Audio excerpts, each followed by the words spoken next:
3 महामंत्र। ओम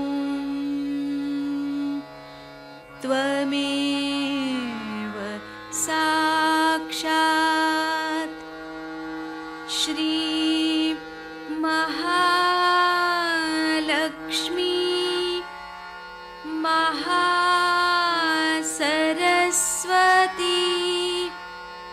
महाकाली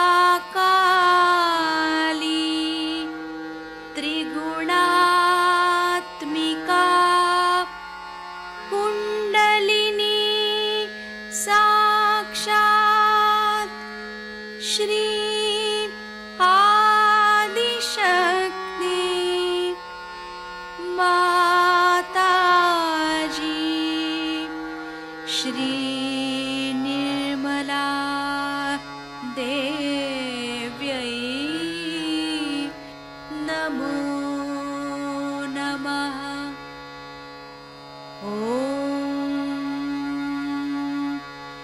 त्वमेव साक्षात्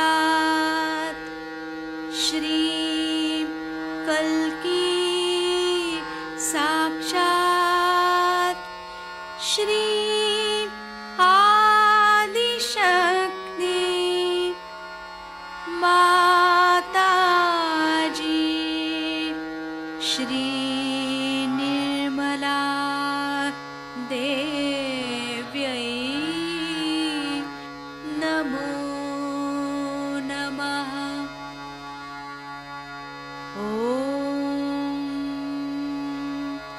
त्वमेव साक्षात् श्री कल्की साक्षात् श्री सहस्रार स्वामिनी मोक्षप्रदायिनी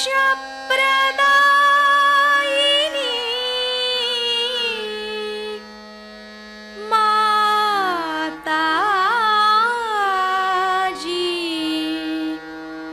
श्री निर्मला देव्यै नमो नमः। श्री गणेश मंत्र।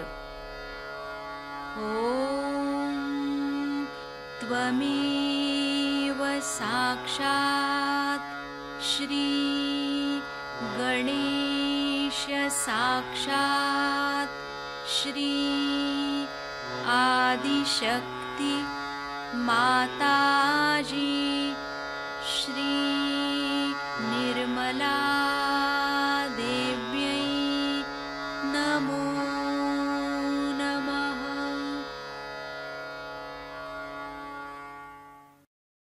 जय श्री माता जी। दोनों हाथ माँ के सामने, हृदय में श्री माता जी को देखेंगे। परम पूजनीय श्री माता जी, कृपा करके हम सभी के हृदय में अपना स्थान ग्रहण कीजिए। बार बार श्री माता जी को हृदय में आवाहन करेंगे। श्री माता जी, कृपा करके हम सभी के हृदय में अपना स्थान ग्रहण कीजिए। श्री माता जी, हम सबको क्षमा कर दीजिए, हम सभी अज्ञानी हैं। संपूर्ण चित्त बीचों बीच हृदय में।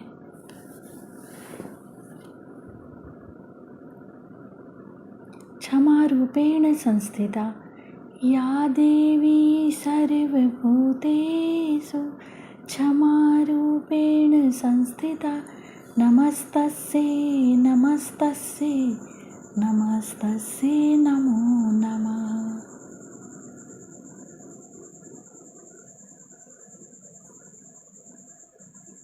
धीरे धीरे अपने संपूर्ण चित्त को दोनों हाथों पे अपने चित्त में श्री माता जी को हमेशा रखेंगे। धीरे धीरे अपने संपूर्ण चित्त को लेफ्ट विशुद्धि पे बाह्य विशुद्धि पे संपूर्ण चित्त। श्री माता जी, आपकी परम कृपा में मैं केवल एक शुद्ध आत्मा हूँ। श्री माता जी, आपकी परम कृपा में मैं केवल एक शुद्ध आत्मा हूँ, इसीलिए मैं दोषी नहीं हूँ। श्री माता जी, मैं बिल्कुल भी दोषी नहीं हूँ। श्री माता जी, मैं बिल्कुल भी दोषी नहीं हूँ। श्री माता जी, मैं बिल्कुल भी दोषी नहीं हूँ। संपूर्ण चित्त बाह्य विशुद्धि पे ही श्री विष्णु माया मंत्र ओम त्वमेव साक्षात् श्री विष्णु माया साक्षात् श्री आदि शक्ति माता जी श्री निर्मला देव्यै नमो नमः।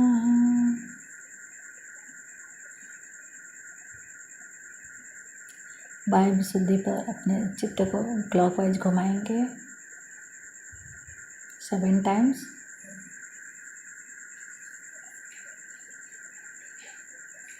श्री माता जी, आप ही ने तो हमें आत्मा बनाया है, हमें सभी प्रकार के दोष भावनाओं से मुक्त कीजिए। श्री माता जी, कृपा करके हमें सभी प्रकार के दोष भावनाओं से मुक्त कीजिए।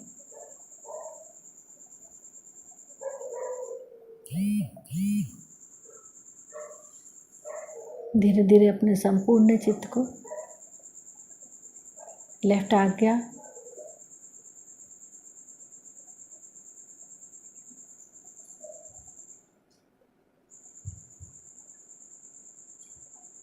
फिर सहस्त्रार। सहस्त्रार पे माँ के श्रीचरण कमलों को देखेंगे। माँ के श्रीचरण कमलों की परिक्रमा सहस्त्रार पे करेंगे 7 टाइम्स।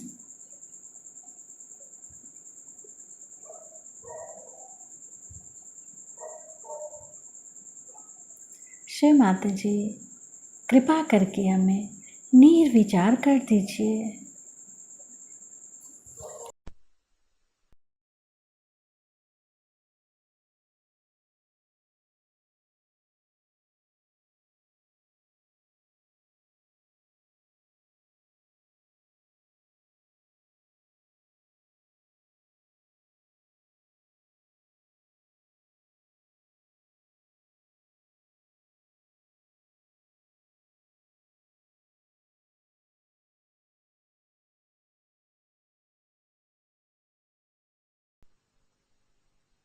से मैं उनका आभार मानती हूँ।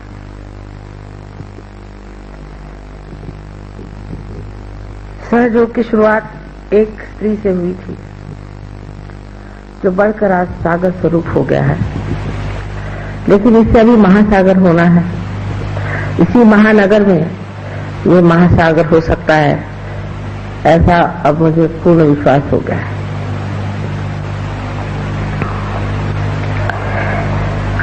आज आपको मैं सहयोग की उपादेयता तथा कुंडलिनी के जागरण से मनुष्य को क्या लाभ होता है वो बताना चाहते हैं। माँ का स्वरूप ऐसा ही होता है कि अगर आपको कोई कड़वी चीज देनी हो तो उस पर मिठाई का लेपन कर देना पड़ता है, किंतु सहयोग ऐसी चीज नहीं है।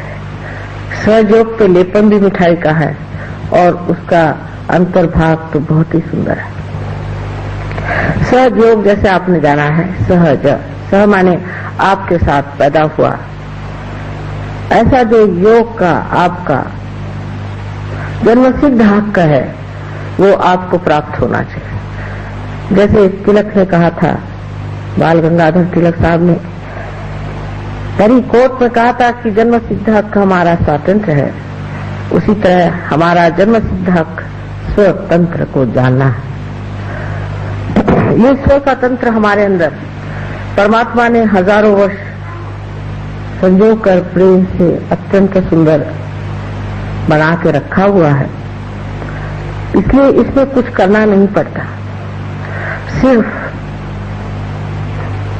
कुंडलिनी का जागरण होकर आपका जब संबंध इस चराचर में फैली हुई परमात्मा की प्रेम की सृष्टि से, उनके प्रेम की शक्ति से एकाकार हो जाती है, तब योग साध्य होता है।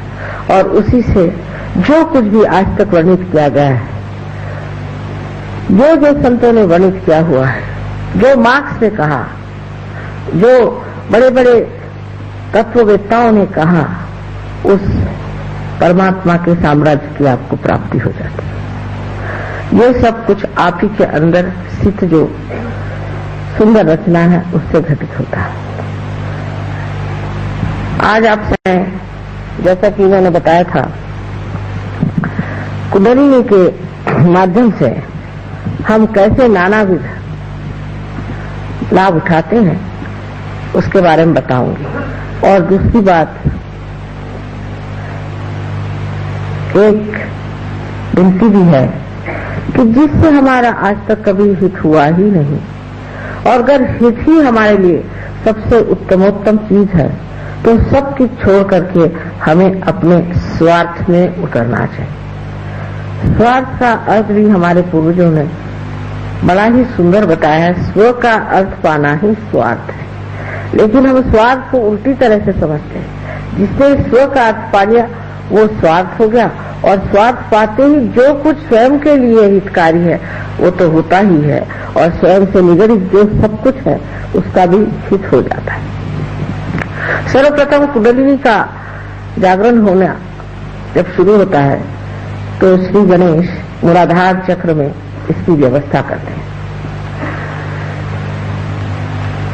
जिस मनुष्य के अंदर श्री गणेश की शक्ति बलवत्तर है, उसकी कुंडलिनी बहुत जल्दी ऊपर चढ़ती है और वहीं प्रतीक्षा में रहती है। जैसे कि छोटे बच्चे हैं जिनके दिमाग में और कोई बातें नहीं, जिनके हृदय में और कोई किलमिश नहीं है, जिनके बातचीत में कोई कठोरता नहीं है, ऐसे अबोध बच्चों को कुंडलिनी का जागरण बहुत लाभदायक होता है। और ऐसे लाभप्रद चीज को पाने के बाद ये बच्चे दुनिया के बहुत सी गंदी चीजों से अपने आप अछूते हो जाते हैं। वो गलत रास्ते पे जा ही नहीं सकते। वो अपने को दुख देने वाली या समाज को दुख देने वाली कोई सी भी क्रिया कर ही नहीं सकते। उनका उधर मन ही नहीं जाता। वो सबके प्रति अत्यंत विनम्र और आदर युक्त होते हैं। किसी का भी वो अपमान नहीं करते, किसी को वो दुख नहीं देते, किसी को वो तकलीफ नहीं देते। सारी चीजों के और उनकी दृष्टि अत्यंत शुद्ध और निर्मल होती है। किसी की चीज छीन लेना, किसी को दूषण देना, किसी पे अपने गलतियों का बोझ डाल देना, इन सब चीजों से परे होकर के वो एक बड़े समर्थ जीव तैयार होते हैं। और वो समर्थता ऐसी है कि उसमें वो अगर कोई गलत चीज देखते हैं तब भी एकदम पूरी सीना तान करके जो बात कहनी पड़ती कह देते हैं। इसका उदाहरण मैं हमारी जो नातिन है, छोटी सी थी, एक 5 वर्ष की, तब वो लोग उनके माता पिता उन्हें लद्दाख ले गए। तो वहां पर उन्होंने देखा कि एक लामा साहब बड़ा सा चोगा वोगा पहन करके बाल मुंडा उंडा के बैठे हुए थे। ये बिहार के रहने वाले हैं लोग। तो जब उन्होंने देखा कि सब लोग जा करके इन महात्मा जी के पैर छू रहे और माँ बाप भी संकोच में जाके इनके पाँव छूने लग गए, तब उनसे रहा नहीं गया। छोटी सी थी, जाकर के उन्होंने अपने हाथ ऐसे किए और वो एक टीले पे बैठे थे, उनकी और ऐसी गर्दन करके कहते हैं कि सर मुंडाकर और ये चोला पहनकर आप सबसे पैर छुआ रहे हैं, आप पार तो नहीं है। 5 साल की उम्र में उन्होंने उनको सुना। ऐसे मुझे याद है कि एक बार बड़े महान जो हमारे यहाँ महर्षि रमन हो गए हैं, उनके 100 साल की वर्षगांठ पर मुझे लोगों ने अपने यहाँ अतिथि बुलाया था। उस वक्त मैं बैठी हुई थी मंच पर और सामने की रो में मेरी दूसरी नातिन बैठी हुई थी। तो वहां से मेरे पास एक साहब बैठे थे बड़ा सा चोगा पहन करके, और वो वहां के बड़े पंडित माने जाते थे, मुंबई के बड़े भारी पंडित और बड़े आचार्य माने जाते थे। वहां से खड़े होकर कहती है, नानी ये जो मैक्सी पहन के बैठा है इसको भगाओ, इससे इतनी गर्मी आ रही, हम लोग यहाँ बैठ नहीं पाएंगे। और उस माहौल में बहुत से सहयोगी बैठे थे, वो भी उन्होंने भी हाथ हिलाया यूं करके कि हाँ भी बड़ी गर्मी आ रही है, उनको यहाँ से हटाओ।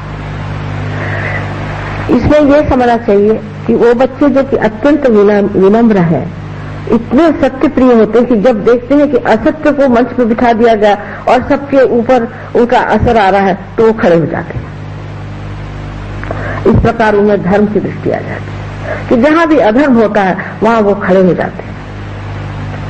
ये तो गणेश तत्व में जब आप भी जागते हैं तो आप भी एक बालक जैसे हो जाते हैं। ईसा मसीह ने कहा था कि परमात्मा के साम्राज्य में आने के लिए आपको बालक जैसे होना है। अबोधिकारी, सारी चालाकी, होशियारी, ये सब एक क्षण में ही विलीन हो जाती।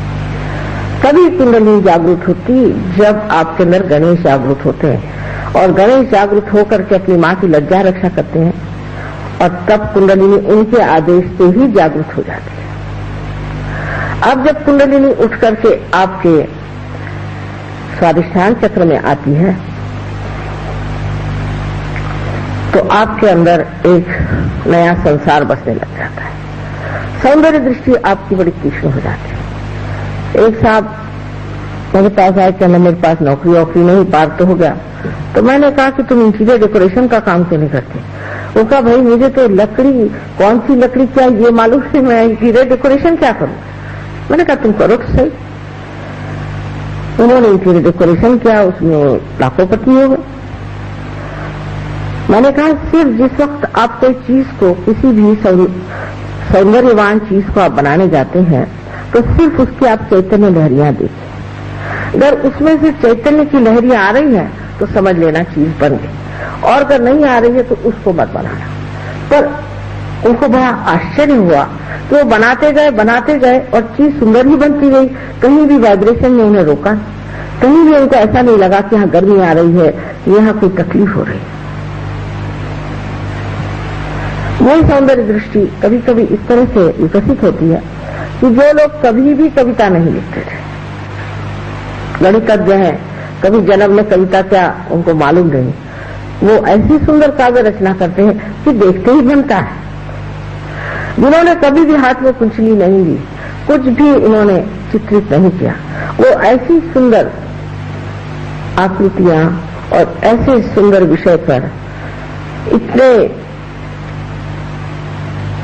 शुभदायी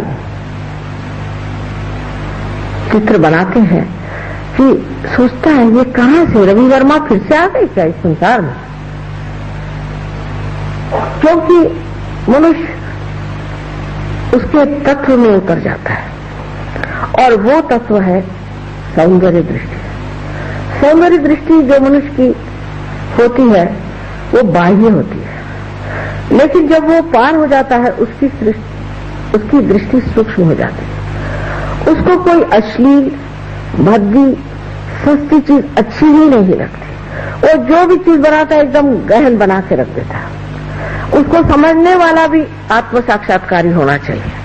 जैसे विलियम ब्लेक नाम का एक बड़ा भारी कवि 100 वर्ष पहले इंग्लैंड में हुआ और इस कवि ने सहयोग के बारे में इतनी बारीकी से लिखा है कि मैं जिस घर में रहती हूँ उस घर का भी पता पूरा उस बारीकी से दे रखा। इस विलियम ब्लेक की जो कुंचली है उसने ऐसी चीजें बना के रखी हैं कि सिर्फ उसे सहयोगी ही समझ पाएगा या कोई आत्म साक्षात्कारी महापुरुष उसे समझ पाएगा। उन्होंने आज्ञा चक्र इतना सुंदर बनाया, परमात्मा को बनाया जो दबा रहे हैं आज्ञा चक्र को ऊपर से कि किसी तरह से खुल जाए ये चीज, लेकिन वो कौन समझ पाएगा? उसमें यही देख रहे हैं लोग कि मसल्स कैसे बनाए हैं जो परमात्मा को दिखाया, उसका नाक कैसा बनाया है, उसका मुंह कैसे बनाया है, उसकी पूर्ण आकृति का जो कोएफिशिएंट है उससे कितना शुभ आ रहा है। जब मैं लंदन पहुंची तो सर्वप्रथम मैंने कहा कि विलियम ब्लेक की 100 वर्षगांठ है, उसमें एग्जीबिशन से जाना है। तो सब लड़के कहने लगे कि माँ आप तो कोई एग्जीबिशन वगैरह जाती नहीं। मैंने कहा इसमें तो जाना है हमें। जब वहां पहुंचे तो सारा वातावरण इतना सुंदर लग रहा था, सब तरफ से बहुत सुंदर चैतन्य की लहरियां बह रही थी और जैसे संगीत था मुझे लग रहा था। लेकिन विभत्स लोगों की आंखें विभत्स होती, वो वहां दूरबीन लगा करके देख रहे थे कि कौन नग्न दिखाया गया है, कौन किस तरह से भद्दे ढंग से खड़ा है, क्योंकि उनकी दृष्टि में वो सौंदर्य था ही नहीं जिसको हम वहां उपभोग ले रहे थे। अब आप जानते हैं कि प्रदेश में लोगों की दृष्टि बहुत खराब हो चुकी है। वो तो किसी भी चीज में अश्लीलता के सिवा और कुछ देख ही नहीं सकती, उनकी दृष्टि इतनी अधोगति पे चली गई। लेकिन आज मैं सहयोग में देखती हूँ सहयोगियों के तरीके, उनको एक वृद्ध स्त्री है बैठी हुई, उसमें तक इतना सौंदर्य नजर आता है, हृदय का सौंदर्य देखने की जो महानता है वो उन लोगों में बड़ी ही कुशलता से पता नहीं कैसे बाहर प्रदर्शित होती है। और मुझे आश्चर्य होता कि ये लोग जो इतनी कुत्सित नजर से संसार की ओर देखते थे, आज एक गौरव से देख रहे हैं कि देखिए संसार क्या है। आपने सुना होगा कि मोनालिसा नाम का एक पेंटिंग है जो लियोनार्डो दा विंसी ने बनाया और जो कि पेरिस के बड़े वाले लूव्र के प्रदर्शनी में रखा हुआ है, जहां अनेक लोग जाते हैं उसे देखने के लिए। मैंने एक दिन कहा कि आप जाके देखना कि मोनालिसा जो है उसे वाइब्रेशंस आते हैं। इतने सालों से बनी हुई चीज उसको देखने के लिए हजारों लोग आते हैं। उसकी कोई बड़ी आजकल की मॉडर्न सिनेमा स्टार जैसी नहीं है, काफी भरभक्कम शरीर है उनका और उनके मुख पर एक हंसी है, एक सादगी है और हजारों लोग इतने दिन से उसे देखने आ रहे हैं। मैंने कहा आप भी जाके देखिए उसमें क्या चैतन्य की लहरियां आती या नहीं। जब ये लोग पेरिस गए, इनका माँ अंदर घुसते ही इतने वाइब्रेशंस हमें आ रहे थे, हम तो अभिभूत होकर देखते रहे। हमने कितने बार इसका चित्र देखा, हमें कभी ऐसे लगा नहीं। फ्रांस के लोग जो कि माहिर है कुत्सितता में, जो कि बहुत ही गंदी बातों में उलझे हुए, उनके साहित्य और उनके तौर तरीके इतने गंदे हैं कि उनसे कुछ सीखने का ही नहीं। मैं तो उनको कहती थी कि आपका तो बाथरूम कल्चर है पूरा, आप पूरे बाथरूम कल्चर के लोग हैं और आपको कोई बात नहीं आती। लेकिन आज वो स्वर्ग में बैठे हुए हैं और इतने सुंदर लोग हैं, इतने सुंदर हो गए हैं, क्या आश्चर्य लगता है कि जैसे ही उनके अंदर आत्मा का दीप जल गया तो इतने प्रेम के शुद्ध स्वरूप में शुभ अशुभ के विचार से प्लावित वो इतने कीचड़ में बैठे हुए ये कमल पता नहीं किस तरह से खिलकर सद्गुण सुरभित हो गए।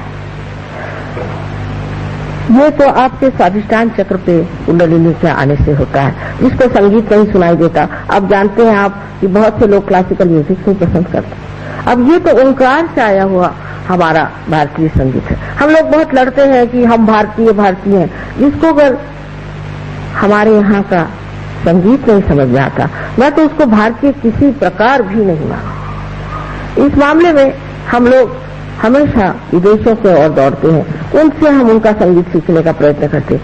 इस घराने, इस महान योग भूमि ने इतना ऊंचा संगीत हमें दिया है, उसको हम समझ नहीं पाते। हमारा लेक्चर हो रहा था दिल्ली में, अमजद अली साहब भी सहयोगी हैं, जब से सहयोगी हो गए बहुत बदल गए और उनकी सारे बजाने में भी बहुत फर्क आ गया। लेकिन जैसे ही उन्होंने बजाना शुरू किया, आधे लोग उठ के चले गए। हम तो माँ को सुन आए थे। मैंने कहा भाई मैं ही तो बोल रही हूँ, अमजद अली क्या बजा रहा है, मैं ही इसमें बोल रही हूँ, बैठो तो सही। जिसको संगीत का जरा भी शौक नहीं है उसको सोचना चाहिए कि एक दिन ऐसा आएगा कि ऐसा आपको शौक लगेगा कि चाहे संगीत कार उठ जाए आप नहीं उठे। ये हाल इन हमारे सहयोगियों का है। आज देश विदेशों में जहाँ जहाँ सहयोग पहुंचा है, हजारों के तादाद, जहाँ भी होंगे कोई म्यूजिशियन आए। भीमसेन जोशी आप जानते हैं, पंडित भीमसेन जोशी महाराष्ट्र के बड़े भारी गवैये हैं, जो कि श्री और मारवा जैसे राग की जो बड़े बड़े जानने वाले भी तंग आ जाते हैं, उस श्री मारवा में जम जाते हैं और उसके स्थाई पर बैठे हुए आराम से पूरा मारवा का बांधना देखते हैं, जैसे कि कोई इमारत अंदर बन रही है। ये असली भारतीय है, इनको मैं असली भारतीय समझती हूँ कि जिनका ओंकार से संबंध है, जो ओंकार से भरा हुआ संगीत जो भारतीयों से समझते हैं। अभी चिट्टी बाबू आए थे दक्षिण से, उनका संगीत सारे सुनते विभोर। महाराष्ट्र में तो कोई जानता भी नहीं कि साउथ इंडियन म्यूजिक क्या होता है। थोड़ा बहुत तो थियोरी में जानते हैं, लेकिन सारे महाराष्ट्रियन और सारे प्रदेश के लोग और सब बैठे रहे, उनके गान सुनते हो, उनका बजाना देखते हो। वो खुद हैरान कि इसमें तो मद्रास में लोग नहीं मिलते जो यहाँ बैठे माँ आपके सुन रहे हैं।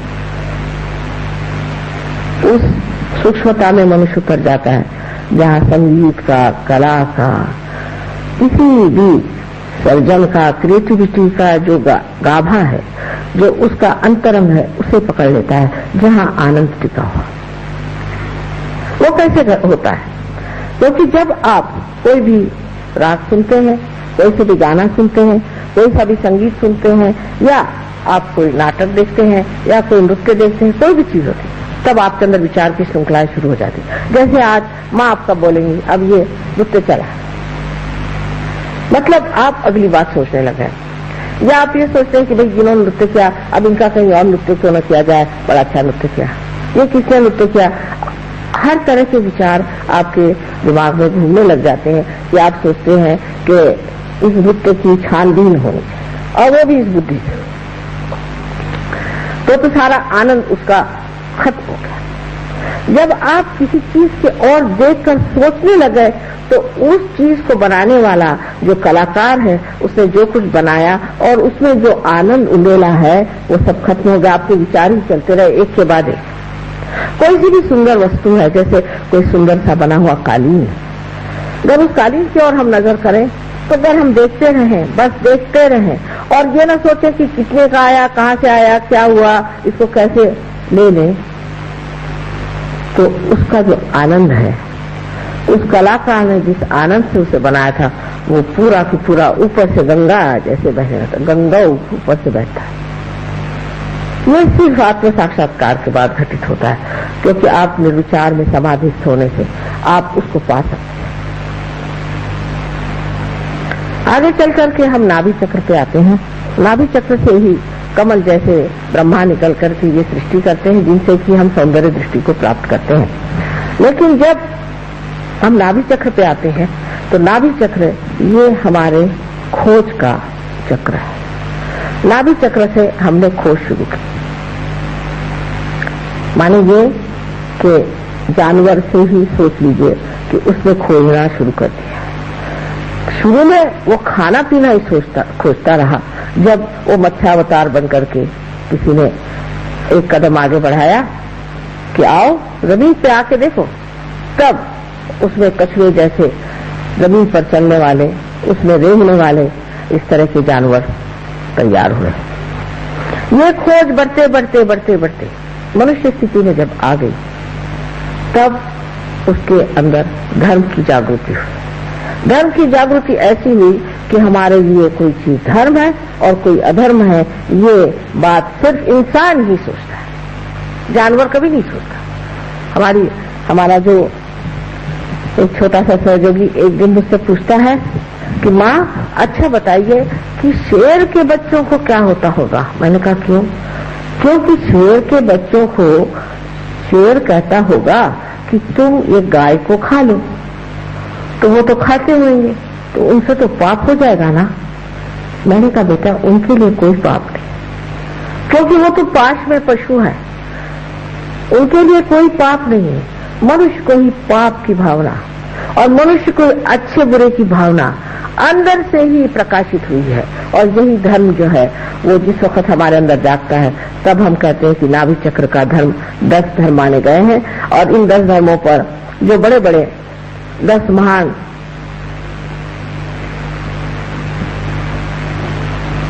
आदि गुरु स्थापित किए गए हैं, उनको जगा देने से कुंडलिनी हमारे अंदर धर्म की स्थापना कर दी। माने ये कि हमें कहना नहीं पड़ता है कि आप ये काम मत करिए। यहाँ पर जो कुछ सहयोगी आए हैं, इनसे कहीं अधिक प्रदेश में भी हैं और कहीं अधिक और जगह है। हमने कभी उनसे नहीं कहा कि आप शराब मत पीजिए। अगर इंग्लैंड में आप कहिए कि आप शराब मत पीजिए, तो आधे से ज्यादा लोग तो उठ के चले जाएंगे।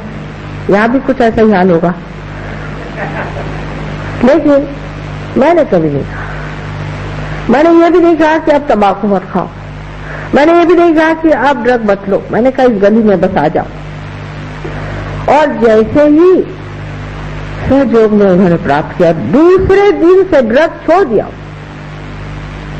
दूसरे दिन से छोड़ दिया। ये क्या, ये सांप, इसको छोड़ो, अपने आप हटा। मैंने कुछ नहीं कहा उसे।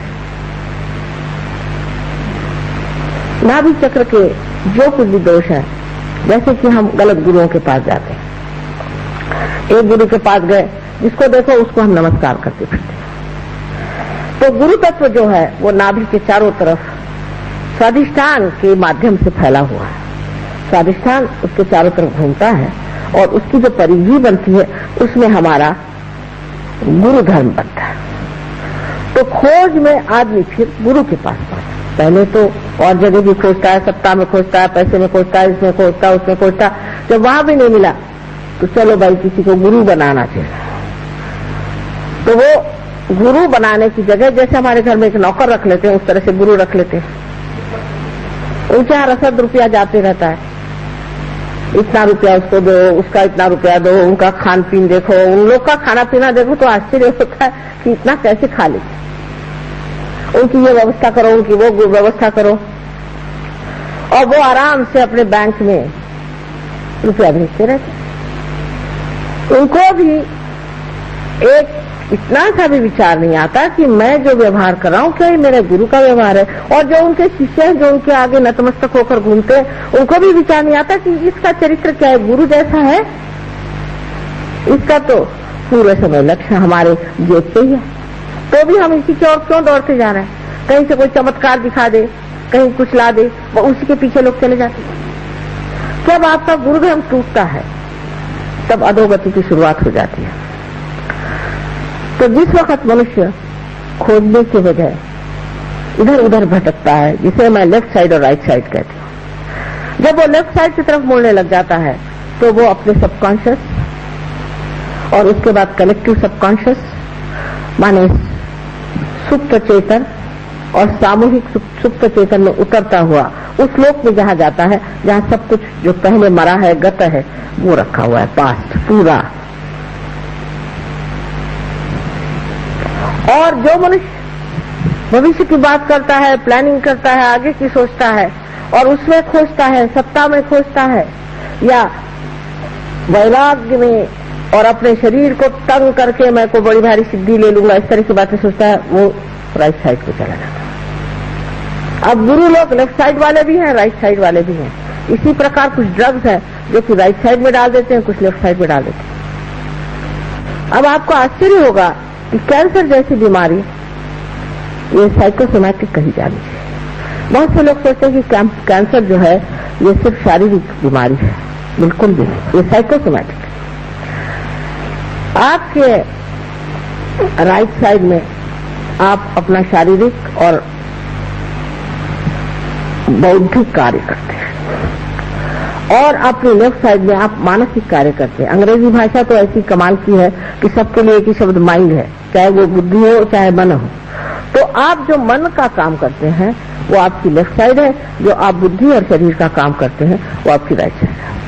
अगर आप राइट साइड से बहुत ज्यादा काम करते हैं, बहुत ज्यादा से आप परेशानियां उठाते हैं, जैसे कि खास करके मैं आपसे कहूंगी नाभि चक्र में, जिसे हम लेफ्ट नाभि कहते हैं, लेफ्ट साइड में आपकी जो एक विशेष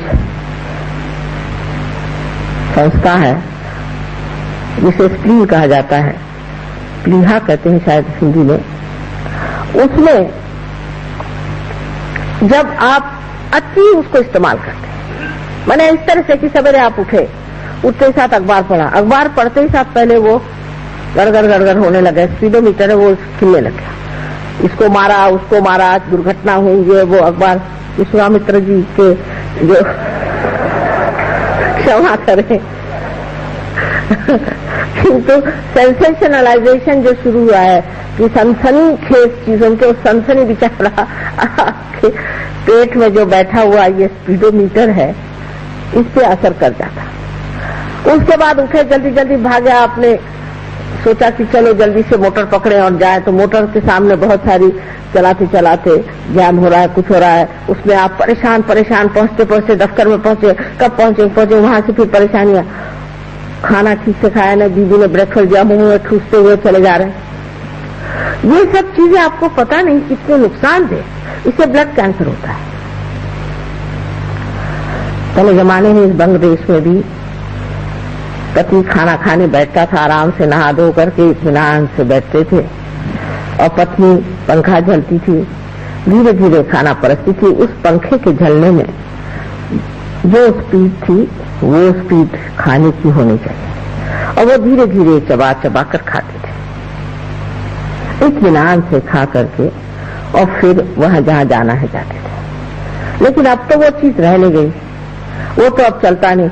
अब तो इतनी, जिसको कहते हैं हेक्टिक लाइफ, कि अभी दौड़े यहाँ, वहां से दौड़े वहां, वहां से दौड़े वहां, इससे आपका स्पीडोमीटर खराब हो जाता है, जिसको कि आपके रेड ब्लड कॉर्पसेस, जो रक्त की पेशियां होती हैं, उनको बनाना पड़ता है। वो पगला जाता है उस पागलपन में, जैसे कहते हैं गोस क्रेजी, और उस पागलपन में उसको समझ नहीं आता कि इस पागल आदमी को किस तरह से मैं ब्लड सप्लाई करूं। अब ये वल्नरेबिलिटी, जिसको कहते हैं कि अब तैयारी हो गई आपकी कैंसर में, इस वक्त ब्लड से कोई सी भी काली विद्या से कहिए, भूत विद्या से कहिए, या गुरु प्रसाद से कहिए, या और किसी तरह की ऐसी चीजों से कोई सी भी चीज आपके अंदर आ जाए, आपके अंदर ब्लड कैंसर स्थापित हो जाए।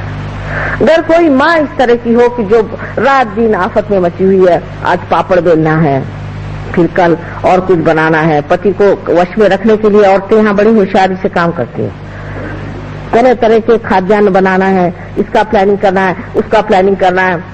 उनके बच्चों को भी हो सकती है, अगर वो उस वक्त गर्भवती हो तो बच्चों को हो सकता है। अगर कोई बच्चा हो भी जाए ठीक ठाक पैदा, तो उसके पीछे लग जाए, उठो भाई सवेरे उठो, जल्दी जल्दी करो, चलो जाने का है, स्कूल में जाने का है, वो बड़ी मुश्किल से एडमिशन मिला, वहाँ इतना रुपया भर्ती किया। ये सारा समाज ही ऐसा बना हुआ है कि सब लोग उथल पुथल में चल रहे हैं। इस उथल पुथल से ब्लड कैंसर की होने की बड़ी संभावना है।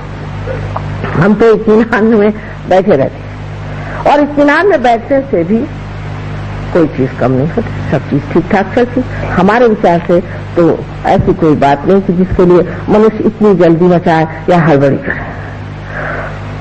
अब इसका इलाज कैसे होता है?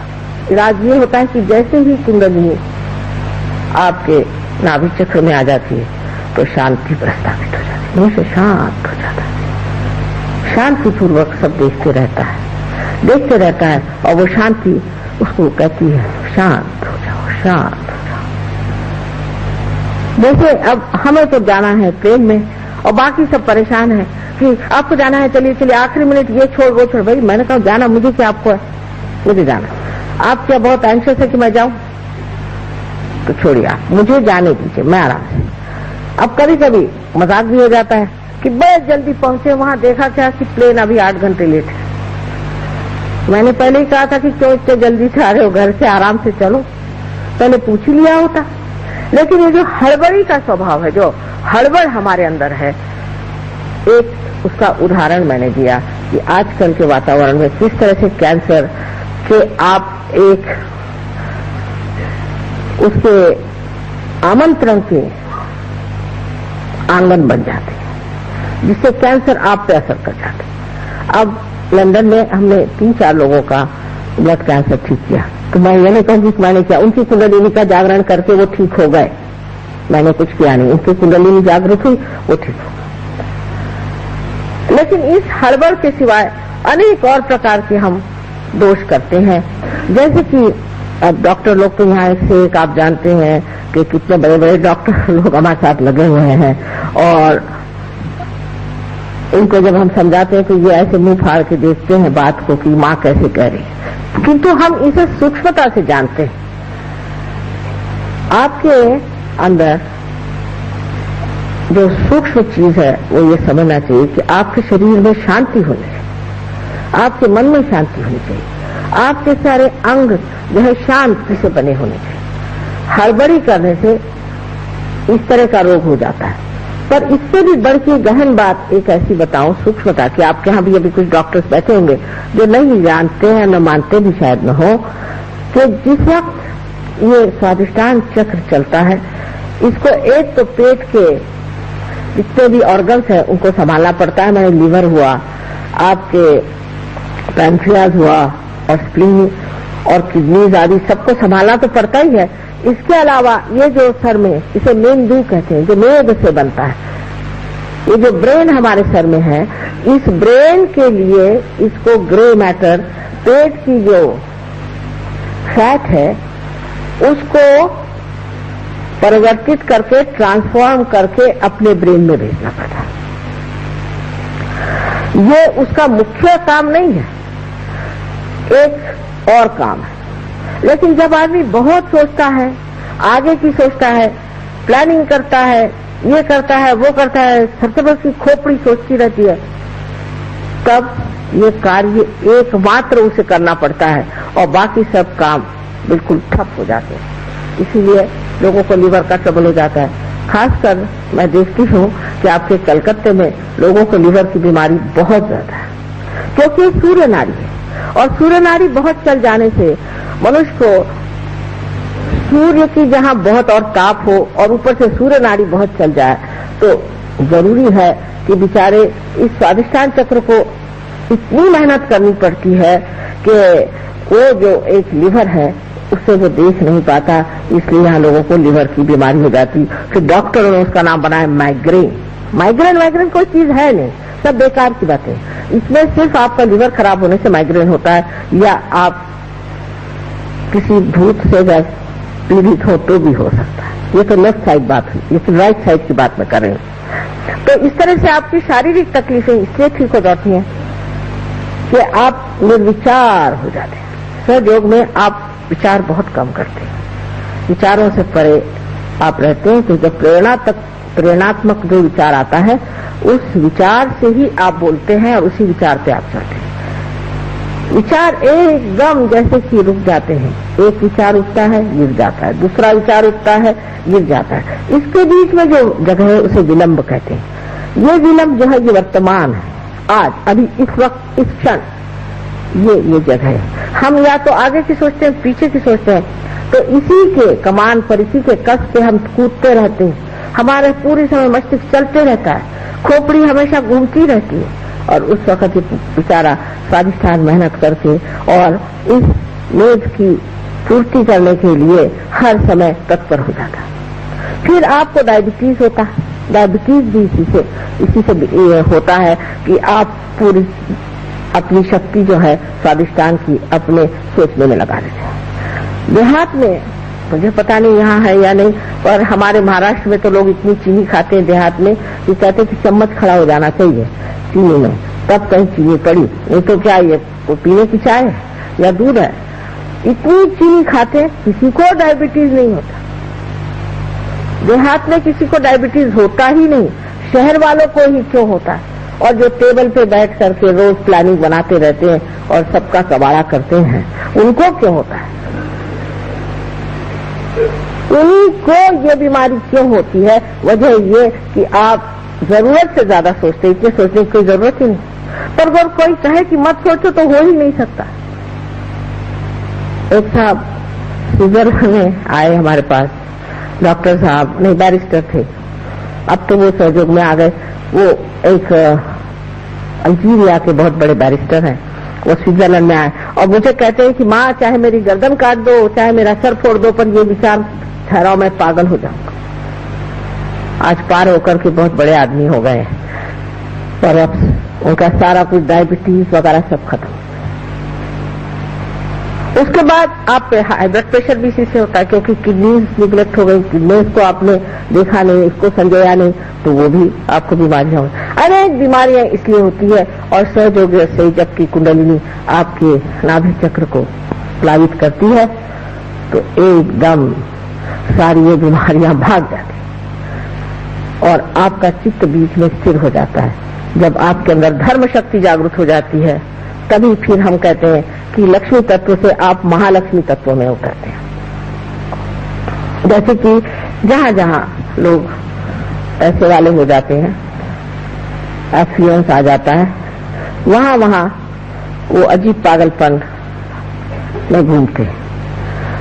जैसे कि आप अमेरिका में जाइए तो जितने अमीर लोग हैं या तो वो बिल्कुल ही मूर्ख हो जाते हैं, इडियट्स, या वो नहीं है तो वो ऐसे ऐसे बातें करते हैं कि जैसे कि किसी ने आत्महत्या कर ली, ऊपर से नीचे कूद मरे, और किसी ने अपने 4-5 बच्चे ही मार डाले, तो समझ में नहीं आता है कि पैसा हो जाने से अगर इतनी आफतें आती तो बेहतर है कि हम गरीबी में जाए। तो लोग की अगर आप बातें सुनिए तो आश्चर्य करेंगे कि ऐसे तो भूतो न भविष्यति, कभी ऐसे लोग संसार में आए ही नहीं जैसे हम देखते हैं। अमेरिका की बात नहीं है, आप फ्रांस जाइए, कहीं भी जाइए, और यहाँ तक कि जहाँ पर लोग कहते हैं कम्युनिज्म बड़ा फैला हुआ है, ऐसे रशिया में भी एक आफत है। आए दिन बीवी को छोड़ना, आए दिन दूसरी शादी करना, और बुढ़ापे में जा करके सब लोग कहीं ऑर्फनेज में बैठे हो। 10 हस्बैंड किए, 10 बीवियां करी, सब ऑर्फनेज में जाके बैठे।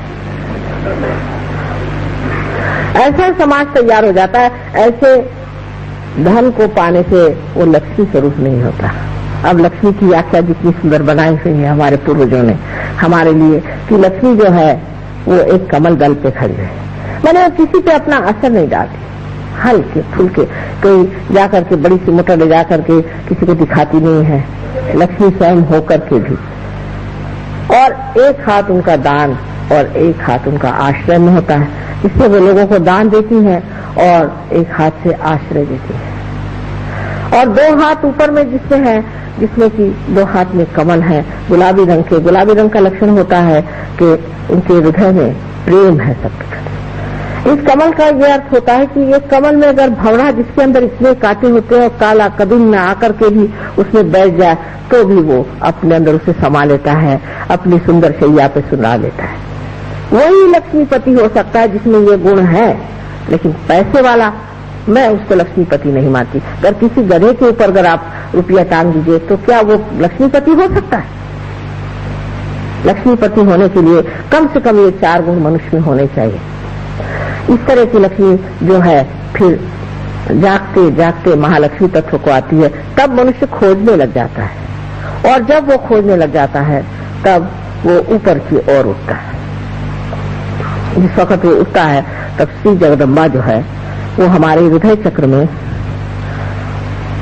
रह करके अकेली सब दुष्टों से जो जो ऐसे साधकों को सताता है उन सब का खंडन करती है, मार डालती है, उनको निपात कर दे, खत्म कर देती है, उसको किसी से डर नहीं लगता। और खड़े होकर के आपको आश्चर्य होगा कि कल परसों तो मैंने तांत्रिकों पे ही कहा था, लेकिन 1973 में 1973 में हमारे यहाँ एक बड़ा कावती जहांगीर हॉल है। मैंने खड़े होकर एक एक इन दुष्ट गुरुओं का नाम, कौन से राक्षस पड़े थे, कौन नरकासुर था, कौन रक्त बीज था, कौन दूसरे असुर था, सबके नाम लेकर के कहा। तो हमारे पति के पास खबर गई कि इनको तो कल मार देंगे लोग पकड़ के। मैंने कहा मारे तो सही, हाथ तो उठाए मेरे ऊपर में, लेकिन किसी ने भी अखबार में या किसी ने भी किसी कोर्ट में जाकर के दलील नहीं की मेरे खिलाफ, क्योंकि सत्य की बात। तो यहाँ जगदम्बा खड़ी होकर के अकेली और सारे दुष्टों का सामना करती है कि मेरे जो बच्चे परमात्मा को खोज रहे हैं वो पूर्ण आरक्षित ऊपर आ जाए, उनको कोई तकलीफ न हो, तो कोई परेशानी नहीं, उसके आंचल में छिपे हुए वो ऊपर की ओर उठते चले। ये जगदम्बा का चक्र यहाँ पर बना हुआ। इसके बारे में मेडिकली इस तरह से समझाया जा सकता है कि हमारा जो यहाँ पर स्टर्नम नाम की हड्डी है, यहाँ से स्टर्नम बोन कहते हैं। थोड़ी देर हो जाएगी, हर्ष तो नहीं। स्टर्नम नाम की एक हड्डी है और इस हड्डी में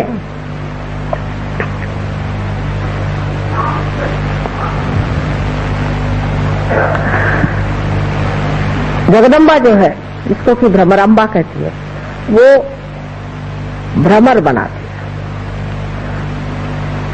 जिसको कि मेडिकल साइंस में, what do you call them, antibodies, what do you call them in the medical science, antibodies,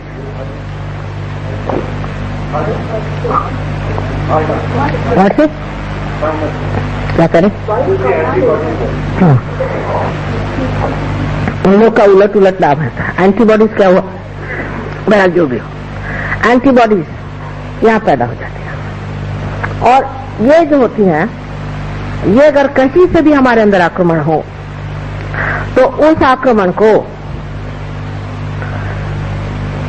वो पूरी तरह परास्त कर सकती है और उनसे लड़ती है।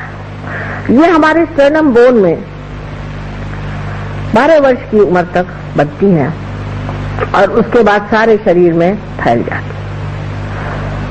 और जैसे कि कोई आफत सामने से आए तो एकदम ये हड्डी जोर से ऊपर नीचे होने लग जाती है और उसका जो संदेश है, उसका जो मैसेज है, वो इन एंटीबॉडीज पे पहुंच जाता है, वो तैयार हो जाते हैं। और तैयार होने के बाद वो लड़ते हैं और परास्त कर देते हैं, लड़ते रहते हैं जब तक कोई भी परेशानी मनुष्य को रहेगी। ये देवी के भ्रमर लड़ते रहते हैं। ये तो देवी की व्यवस्था है हमारे लिए। लेकिन जब मनुष्य देवी स्थिति में आता है तो उसके अंदर माँ का प्यार उमड़ पड़ता है। अपनी माँ को भी पहचानता है, हमारे प्रति भी लोगों को बहुत प्यार हो जाता है और वही प्यार अब वो दुनिया को बांटना चाहता है। उसे रहा नहीं जाता। कोई आदमी परेशान है, दुखी है, हर इंसान जहां भी बैठा होगा, भाई तुम्हें क्या तकलीफ है, क्या है, उसके लिए दौड़ता है और मेहनत करता है। एक जिसे हम करुणा कहते हैं, कंपैशन कहते हैं, वो मिशनरियों जैसे लोगों को घर में ला करके मरते हुए लोगों को ईसाई धर्म नहीं सिखाता और फिर उसके बाद नोबेल प्राइज मिलता है ऐसे लोगों को। ऐसा नहीं करता है। वो जो उसके अंदर कंपैशन है, जो करुणा है, उस करुणा की शक्ति से लोगों को उनकी बीमारी, उनकी तकलीफें, उनसे बचाता है, उनको ठीक करता है। ये नहीं कि उनके ऊपर में लगा दिया तुम हिंदू, तुम मुसलमान, तुम क्रिश्चियन, ये कुछ नहीं। इसे क्या मतलब है? गधे के ऊपर कुछ भी लगा दीजिए तो गधा ही रह जाता है, लेकिन उसको वो महामानव बना देते हैं। बहुत से लोग हमारे पास तो बीमारी के लिए आते रहे और आज वो बड़े बड़े सहयोगी बने हुए बैठे हुए। उसकी करुणा इतनी शक्तिशाली होती है कि कहा जाता है देवी के लिए कटाक्ष कटाक्ष निरीक्षण। एक कटाक्ष भी ऐसे आदमी का किसी पर पड़ जाए तो वो एकदम स्वस्थ हो सकता है। स्व में जो स्थित है स्वस्थ है। हमारे यहाँ जितने भी शब्द हैं उनको आप देखें तो सब स्व पे ही आते हैं। स्वस्थ, जो आदमी स्व में स्थित हो जाता है और आप उसकी शक्ल से पहचान सकते हैं, अरे अभी तो आप बीमार थे और अभी आपको क्या होगा। इसमें कोई चमत्कार कुछ नहीं है। जो बात आप जानते नहीं है वो आपके लिए जरूर चमत्कार पूर्ण लगेगा, वो दूसरी बात है, लेकिन ऐसा कोई चमत्कार नहीं है। आपके अंदर ये सब चीजें हैं। जब कुंडलिनी जागृत हो जाती है तो आपके अंदर अपने आप ही स्वस्थता आ जाए। अब बहुत सी औरतों को आपने सुना है कि ब्रेस्ट कैंसर की बीमारी हो जाती है। ये क्यों होती है? वजह यह है कि पतिगर किसी तरह से स्त्री को रक्षित भावना नहीं देता, सेंस ऑफ सिक्योरिटी नहीं देता है, या उसका पिता या किसी तरह से स्त्री हर समय इनसिक्योर, अरक्षित महसूस करे तो उसको ये बीमारी हो जाती है, क्योंकि उसका जो मातृत्व है वो ही हिल जाता है। मातृत्व का के ऊपर का विश्वास चल जाता है। जैसे कवि ने कहा है, हाय अबला तेरी यही कहानी,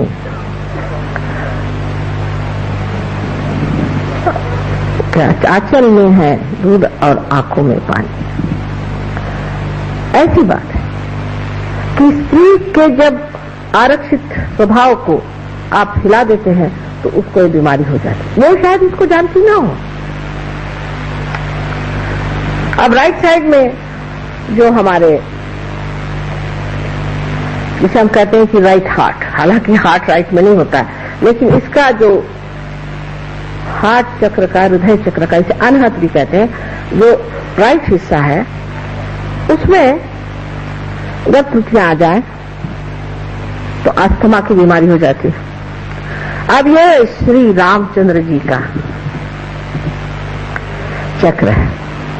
हम लोग श्री राम श्री राम श्री राम तो खूब करते रहते हैं, लेकिन ये श्री राम हमारे अंदर राइट हार्ट में है। और जो लोग श्री राम श्री राम श्री राम ज्यादा करते हैं उनको ये बीमारी ज्यादा होती है।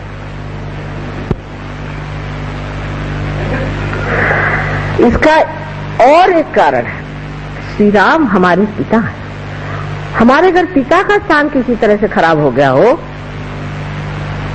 अगर हमने अपने पिता को बचपन में खो दिया हो, या हम भी एक बुरे के पिता हो, या हम अपने बच्चों को छोड़ छाड़ के दूसरी ही चीजों में व्यस्त रहते हैं, और पति होकर के भी पत्नी की ओर हमारी दृष्टि ठीक नहीं, उसको हम तंग करते हैं।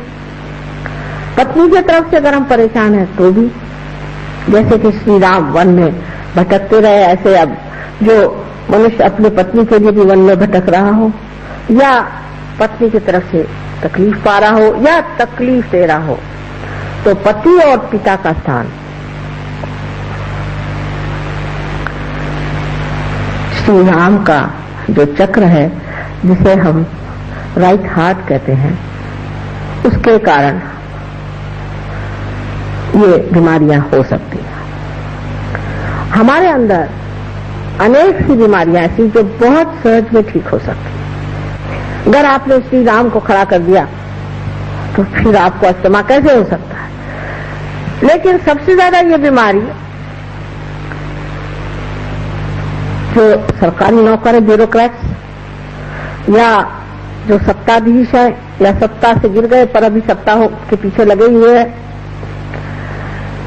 या जिसे हम लोग कहते हैं पॉलिटिशियंस, उनको ज्यादा होते हैं। श्री राम जो है वो सोक्रेटिस के वर्णित बेनोवेलेंट किंग है, बेनोवेलेंट किंग, जो बेनोवेलेंस में विश्वास करते हैं, लोगों का हित ही जिनका एक लक्ष्य है, ऐसे श्री राम सोक्रेटिस ने वर्णित कर रखे हुए हैं। लेकिन ऐसे कितने हैं इन ब्यूरोक्रेट्स में, ऐसे कितने लोग हैं कि जो ये सोचते हैं कि हम इनके बेनोवेलेंस के लिए हैं, हम इनके हित के लिए हैं।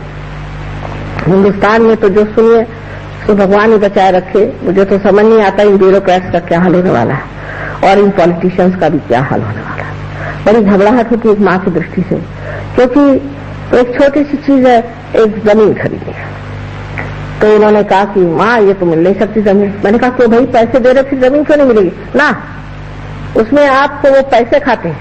पैसे क्या खाते हैं? उनको खाना वाना भेज दो। पैसा क्यों? वो पैसा खाते हैं, वो पैसा खाते हैं, वो सब पैसा ही खा रहे। श्री राम तो उनमें नहीं।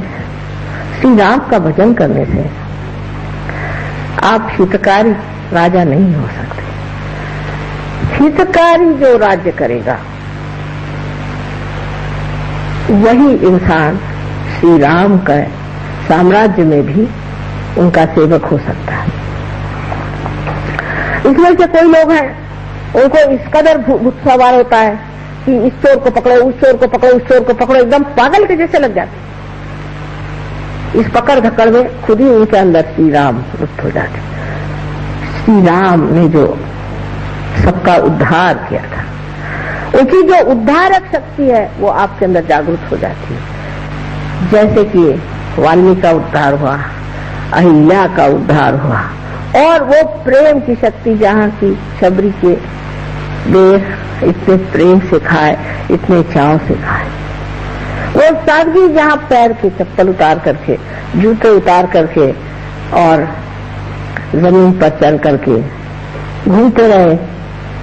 सारे महाराष्ट्र में हमारे उन्होंने अपने चरण के जो सुंदर चैतन्य थे वो छोड़े। वो श्री राम अगर हमारे अंदर जागृत हो जाए तो ये बीमारियां हमारे अंदर आ नहीं सकती। अब लेफ्ट हाथ माँ का स्थान है। अगर आपकी माँ बचपन में ही मर गई हो, आपने अपनी माँ को देखा ही नहीं, जिसमें माँ का प्यार जाना ही नहीं, वो अच्छा पति नहीं हो सकता। अगर किसी की माँ दुष्ट होगी तो उसका पति पना भी दुष्टता का ही होगा। जिसकी माँ ने उसे प्यार दिया, दुलार दिया, प्रेम से रखा,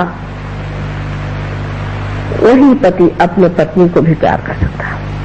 पर लेफ्ट हार्ट जो है ये बहुत ही नितांत गहन चीज है, क्योंकि इसका संबंध माँ से है।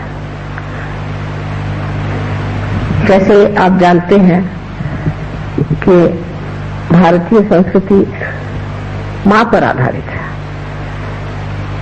मातृत्व भाव से भरी हुई ये संस्कृति है। गणेश जी भी सिवाय अपने माँ के किसी को भी नहीं मानते थे, क्योंकि माँ से ही बाप को जाना जा सकता है। इसलिए माँ की धारणा अपने देश में विशेष मानी जाती है। लेकिन जब आपका हाथ पकड़ जाता है, लेफ्ट हाथ, तो सबसे पहले आप पर जो आघात आता है वो ये कि आप शुष्क स्वभाव के हो जाते हैं, आप में शुष्कता आ जाती है। वो आर्द्रता नहीं जो देवी का वर्णन, सांद्र करुणा, जिसकी करुणा में आर्द्रता है, वो आर्द्रता आप में नहीं रह जाती। आप शुष्क इंसान हो जाते हैं, ऐसे कि अगर आपको जगाना भी हो तो एक लकड़ी से जगाए तो अच्छा, नहीं तो उठ के मारने को दौड़ेंगे, बात करने को जाए तो खाने को दौड़ेंगे। एक शुष्क व्यक्ति आप हो जाते हैं। और इस शुष्कता को भरने के लिए आपको अपना माँ का स्मरण करना चाहिए कि जिसने आपको कितना प्यार दिया और कितने दुलार से आपको बड़ा किया। एक साहब थे, इनका था धर्मदास, और वो बहुत गलत काम करते थे। शास्त्री जी की मुझे बात याद है, वो जब आए तो उनसे कहने लगे कि धर्मदास जी, आपके माँ ने क्या सोच के आपका नाम धर्मदास रखा होगा? हम लोगों के नाम ऐसे हैं, करुणा सागर, और हाथ में लठ लिए करुणा सागर जी खड़े हुए जो है उसको तड़ापता मार रहे हैं। तो इस तरह के विपर्यास जो जीवन में हम देखते हैं, इसका कारण ये है कि मातृत्व के प्रति आदर नहीं। खास करके मुसलमानों ने जो हमारे ऊपर अपकार किया है वो ये है। मैं तो मानती हूँ कि उनकी भी बहुत बड़ी तपस्या थी जिन्होंने इस धर्म को बनाया और पनपाया, लेकिन उनके जो अनुचर थे उन्होंने, जैसे हम लोगों ने भी बहुत गलतियां की, उन्होंने एक बड़ी भारी गलती की कि स्त्री का मान नहीं, स्त्री का मान नहीं है, माँ का मान नहीं है। माँ कोई चीज ही नहीं होती।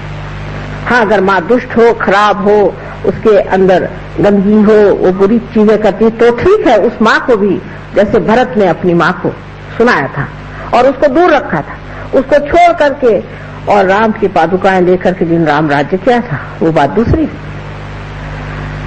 पर इस देश की माँ ऐसी नहीं है, और इस देश में कुछ एकाध ऐसी हो भी जाए तो भी बाकी सब लोगों को देखते हुए समझ लेना चाहिए कि जिसने माँ के चक्र को दुखाया हो, या जिसने माँ से वंचित रहा हो, जिसे प्यार नहीं मिला हो, और इससे बहुत ही नजदीक हृदय का ही ऑर्गन है, हृदय ही है। अब हृदय की पकड़ जब आदमी मनुष्य को क्यों होती है? क्योंकि जब वो अतिकर्मी हो जाता है, अतिकर्म में जब बाह्य की तरफ जाते जाता अपनी आत्मा को भूल जाता है, या किसी गलत इंसान के सामने इस सर को झुकाता है। इसीलिए आप देखिए कि कहा गया है कि किसी के सामने इस सर को झुकाना नहीं चाहिए। मैं आपसे भी यही कहती हूँ कि मेरे सामने आप सर मत झुकाइए, मेरे पैरों को आप मत छुइए, अभी कोई छूने की जरूरत नहीं। क्योंकि ये जो मस्तिष्क है, ये जिसके सामने झुक गया गलत लोगों के सामने, तो हाथ में पकड़ आ जाएगी लेफ्ट साइड से, और राइट साइड की पकड़ उसमें आती है जो अतिकर्मी होता है, जिसका चित्त बाहर की ओर होता है और आत्मा की ओर चित्त नहीं होता। आत्मा की ओर चित्त करने के लिए आपको कुंडलिनी का ही जागरण करना पड़ेगा। जब तक कुंडलिनी का जागरण नहीं होगा, आत्मा एक हवाई चीज हो जाती है। लोग समझ नहीं पाते ये आत्मा, आत्मा क्या चीज है। ये परमात्मा का हमारे अंदर प्रतिबिंब है, और जब हमारा चित्त बाहर की ओर दौड़ता है तब हम अपनी आत्मा की ओर दृष्टि नहीं दे पाते। जब हम अपनी आत्मा की ओर दृष्टि नहीं दे पाते तो आत्मा रुष्ट हो जाता है, और जब वो रुष्ट हो जाता है तो हृदय का स्पंदन भी गड़बड़ होकर के कभी कभी तकलीफ हो जाती है, या हम गलत तरीके से आत्मा की ओर दृष्टि देते हैं। किसी गलत अनधिकार किसी आदमी के पास जाते हैं जो अनधिकार चेष्टा करता है, ऐसे आदमी के पास जाकर के हम दीक्षाएं लेते हैं, उनके पांव पर गिरते हैं, तब भी आत्मा रुष्ट हो जाता है। तू क्यों नहीं देखता, किसके पैर छू रहा है? तू मानव है, तुम्हारे अंदर मेरा वास है। जब तक तू ऐसे लोगों के पैर छूता रहेगा मैं तुझसे रुष्ट रहूंगा।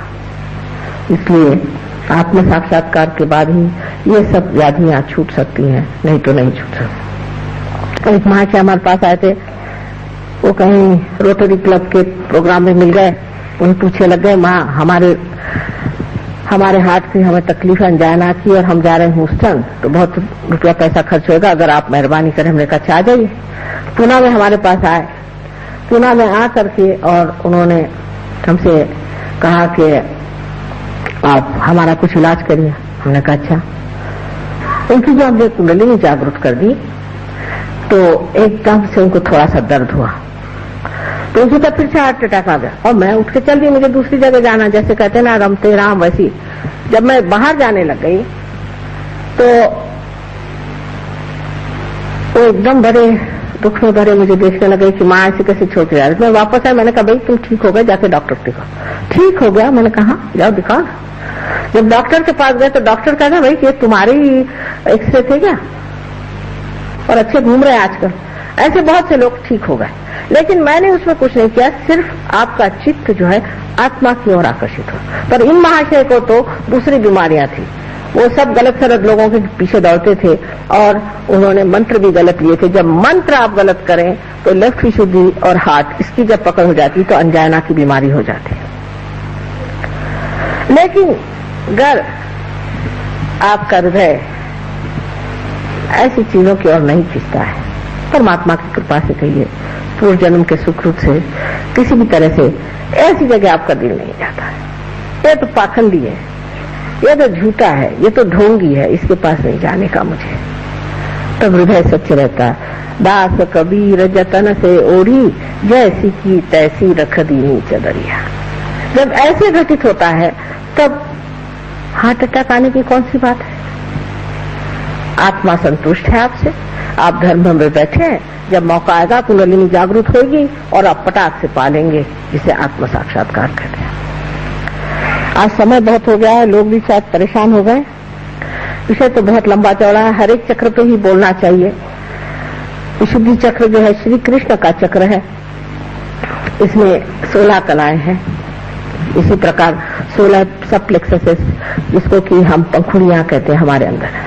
और जो कुछ भी हमारे अंदर अ आ इ ई उ ऊ ए आई आदि जितने भी हमारे अंदर जिसे वॉवेल्स कहते हैं वो है, वो सारे इसके बीज मंत्र हैं। इस वक्त आप कोई गलत मंत्र कहते हैं तो वो मंत्र की वजह से कोई गलत इंसान की प्रेतात्मा यहाँ के बैठ जाती है। जब आप गलत पूजन करते हैं, गलत तरीके से आप किसी भी मेडिटेशन को या किसी भी गलत गुरु के पास जा करके और दीक्षा लेते हैं, तो ये आपका चक्र पकड़ जाता है। ये चक्र पकड़ जाने से आपको अनेक बीमारियां होती हैं, उसमें से विशेषकर जो बीमारी होती है जिसे हम थ्रोट कैंसर कहते हैं, जो आपके कंठ के पास शुरू होता है और धीरे धीरे बढ़ते बढ़ते नीचे की ओर बढ़ता हुआ सारे आपके लंग्स को पकड़ लेता है।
है।